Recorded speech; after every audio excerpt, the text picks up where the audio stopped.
Hello, my name is William Davis. I am the caseworker assigned to Georgia's case. I wanted to take some time to discuss Georgia's situation, share her story, and explain the current issues she is facing, and outline how I would approach her in the future. Georgia is an elderly individual who resides in an independent living facility and has been there for nearly 2 years. She is easygoing and active, and she has never taken her independence for granted. Georgia is in very good physical health, and she has no other health issues at the current stage and has medication to take against high blood pressure and moderate arthritis.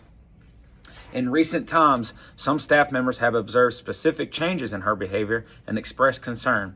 Georgia has skipped the lunch meal on a few occasions, which is not out of characteristic for her. Once she even forgot to lock the doors of her house, leaving the front door unlocked, which may threaten her safety and security.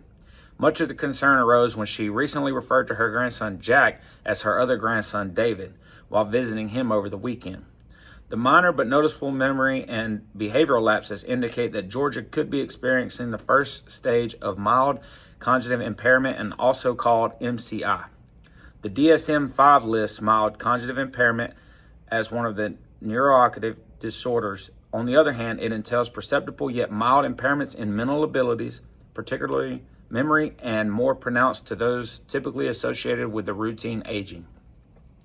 The case in Georgia is currently moderate. She is still relatively independent and active, but the latest events indicate that her memory and attention are starting to be impaired.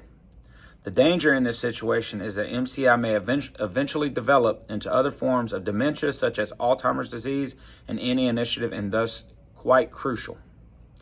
Since that is the case, what can we do to assist Georgia? To begin with, I highly recommend that Georgia undergo a thorough medical checkup that will assist eliminating the alternative reasons regarding her memory challenge, such as vitamin deficiency, effects of medication, or depression. Cognitive testing should be carried out to determine whether Georgia has MCI and establish a baseline that will be used in further monitoring by a neurologist or specialist.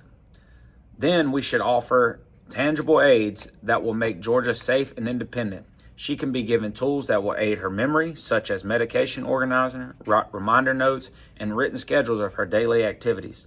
The community staff of her family may also help check on her daily to ensure that she is eating regularly and that her house is safe. The cognitive slowdown can be delayed by remaining socially involved and keeping the mind active. Georgia might find some help in memory games, puzzles, and community activities which will stimulate her mind. Lastly, I recommend that the family of Georgia start discussing long-term plans at this stage that could involve bringing in extra or future assisted living opportunities depending on how her condition goes. Early diagnosis, medical assistance, and the support of her family can help Georgia preserve her quality of life and independence as long as possible. I appreciate the time you have taken to hear me present the case of Georgia and my recommendations.